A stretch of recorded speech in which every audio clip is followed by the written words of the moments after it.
So hello everyone. आज मेरे पास है हमारी होंडा हाइनस CB350 और आज मैं इसमें अपना स्पार्क प्लग है जो अपग्रेड करने वाला हूँ। और स्पार्क प्लग जैसे मैं इसमें पहले से ही एक प्लेटिनम या फिर कॉपर का स्पार्क प्लग आता है, लेकिन इस बार मैं लगा रहा हूँ हमारा जैसे ये स्पार्क प्लग मेरा आज आ चुका है और ये हमारा NGK का इरिडियम स्पार्क प्लग है। ये होंडा हाइनस की तरह के लिए आता है और इसको मैंने मंगवाया है Sperify.com से। मैं इसका लिंक डिस्क्रिप्शन में डाल दूंगा। और यूट्यूब पे मैंने काफ़ी सारी वीडियो देखी जिसमें यार मतलब बताते नहीं सही से कि किस तरह से मतलब कि स्पार्क प्लग को एक्चुअल में लगाना होता है। अकॉर्डिंग टू मैन्युफैक्चर मैं बताऊँगा कि किस तरह से आप इस स्पार्क प्लग को इसमें लगा सकते हैं। और इसके लिए यार मतलब कि मैं सही बताऊँ ना, भले ये होंडा हाइनस हो या फिर किसी भी तरह की कोई भी गाड़ी हो, आप उसके ऊपर मतलब कि स्पार्क प्लग को अच्छी तरह से लगा सकते हैं। और उसके लिए जो मतलब कि मैं बताऊंगा कि जो सबसे बेस्ट जो चीज़ होती है वो होती है आपका ओनर्स मैनुअल। जैसा कि अब मेरे पास ये CB हाइनस का ओनर्स मैनुअल है। अगर किसी के पास ये ओनर्स मैनुअल है या अगर नहीं भी है तो भी वो ऑनलाइन डाउनलोड कर सकता है। गूगल पर सीधा उनको सर्च करना है जो भी उनकी बाइक का नाम है उसको, और फिर बाद में ओनर्स मैनुअल की PDF उनको मिल जाएगी। और मैंने भी जैसे एक बार हाइनस की जो ओनर्स मैनुअल है उसको डाउनलोड कर रखा है और जो स्पेसिफिक पेज है वो भी मैं आपको दिखा देता हूँ कि स्पार्क प्लग को मतलब कैसे लगाना है। जैसा कि इस पेज में लिख रखा है कि आपको स्पार्क प्लग अगर आपने नया लिया है तो उसको किस तरह से लगाना है। जैसे कि इसमें पहले बता रखा है कि एक बार उसको हाफ टर्न करना है, मतलब सेट होने के बाद। सेट होने का मतलब ये होता है कि अगर आपने उसको एक बार अपने हाथ से उसको घुमा के बिल्कुल फिट कर दिया और फिट करने के बाद अगर आपके हाथ से नहीं घूम रहा है तो इसका मतलब कि वो सेट हो चुका है। और सेट होने के बाद फिर बाद में उसमें हाफ टर्न देना। हाफ टर्न का मतलब होता है जैसे कि आपने मतलब कि 360 को अगर 1/2 किया तो इसका मतलब है कि आपको 180 डिग्रीज घुमाना है, यानी कि उसको आधा घुमा देना है। और आधा घुमाने के बाद उसमें सेकंड पॉइंट ये भी लिख रखा है कि उसको वापस से लूज़ करके वापस से आपको उसको घुमाना है, लेकिन इस बार आपको 1/8 घुमाना है। 1/8 का मतलब होता है कि आपको कम से कम 45 डिग्री घुमाना है।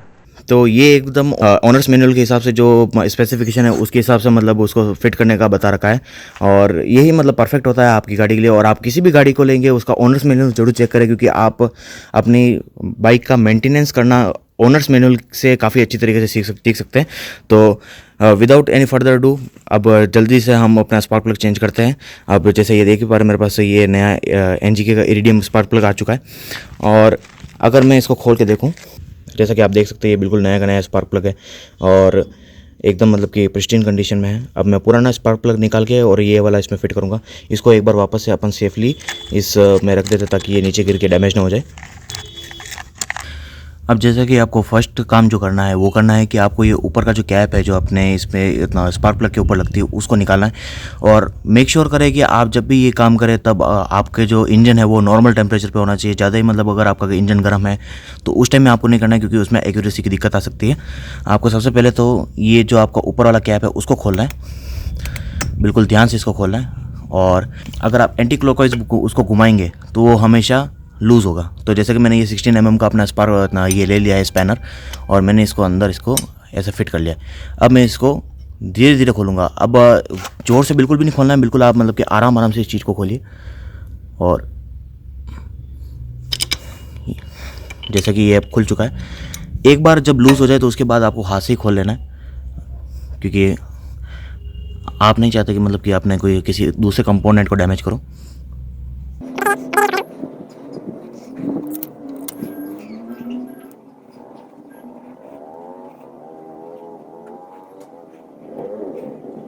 अब जैसा ये आप देख ही सकते हैं कि मतलब कि ये पुराना स्पार्क प्लग जो इस तरह का है।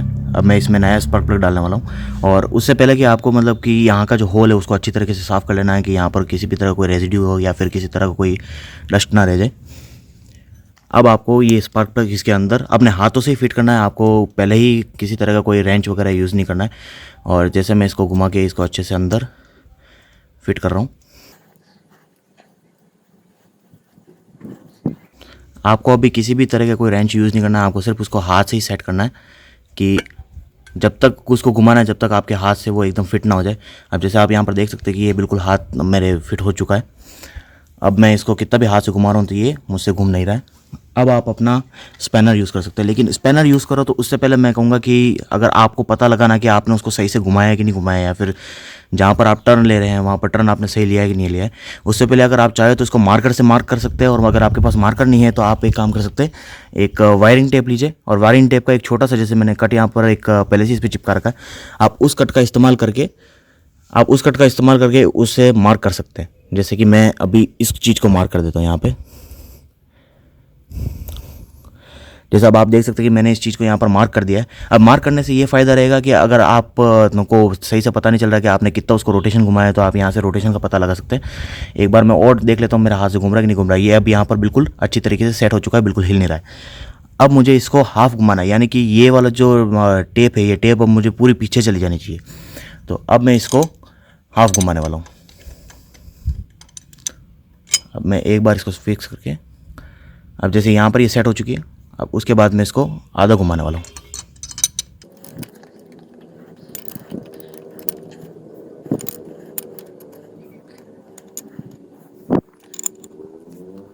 अब जैसा मैं इसको हाफ़ पूरा घुमा चुका हूँ, अब हाफ़ घुमाने के बाद आपको क्या करना है, इसको वापस से लूज़ करना है। लूज़ का मतलब कि एक बार आपको उसको अच्छे तरीके से खोल लेना है। एक बार मैं फिर से देख लेता हूँ, हाँ ये अब एकदम टाइट है। अब मैं इसको वापस से लूज़ करूँगा। अब इसको एक और बार लूज़ करने के बाद, ये जैसे मैंने इसको लूज़ कर लिया है, एक बार आप हाथ से वापस इसको घुमा के लूज़ कर लीजिए। अब जैसे आप लूज़ कर लोगे तो इसको वापस से एक बार हैंड टाइट कीजिए।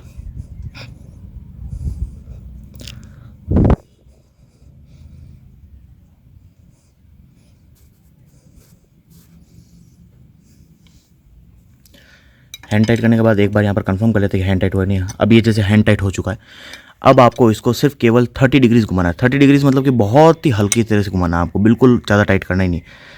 अब जैसे मैं ये इसको 30 डिग्रीज घुमा चुका हूँ, बिल्कुल बस ये 30 डिग्रीज घूम चुका है। अब आपको इससे ज़्यादा इसको टाइट नहीं करना है। अगर ज़्यादा टाइट करोगे तो इसकी थ्रेड्स ख़राब हो सकती है। अगर आपने ज़्यादा लूज़ रखा तो आपका पिस्टन भी डैमेज हो सकता है, साथ में ये स्पार्क प्लग तो डैमेज हो गई होगा, लेकिन आपको बहुत ही मोटा खर्चा आने वाला है उस वजह से। तो इस चीज़ का आप ध्यान रखें। अब जैसे ये फिट हो चुका है, अब मैं इसके ऊपर वापस से अपनी ये कैप फिट कर देता हूँ। और उस टेप को भी, अगर आपने टेप लगाई है तो उस टेप को भी हटाना ज़्यादा सही रहेगा, तो हो सकता है वो पिघलने के बाद मतलब कि कुछ धुआं वुआं मारे। अब मैंने उस टेप को भी हटा लिया है। अब टेप को हटाने के बाद आपको सीधा अपना इस तरह से ये कैप इस पर अच्छे से फिट कर देना है।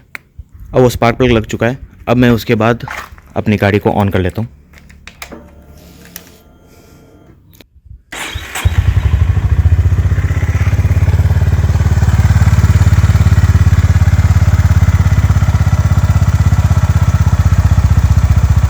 अब गाड़ी अपनी ऑन हो चुकी है, जैसा कि आप देख ही रहे हैं। सो गाइस, इस तरह से आप अपना स्पार्क प्लग इसमें इंस्टॉल कर सकते हैं। और अगर आपके पास कोई भी गाड़ी है तो मैं आपको रेकमेंड करूंगा कि आप ऑनर्स मैनुअल पहले देखें, और ऑनर्स मैनुअल में उसको किस तरह से सेट करने के लिए बोल रखा है उस तरह से आप इसको सेट करें अपने उस पर। Thanks for watching, stay tune, bye bye.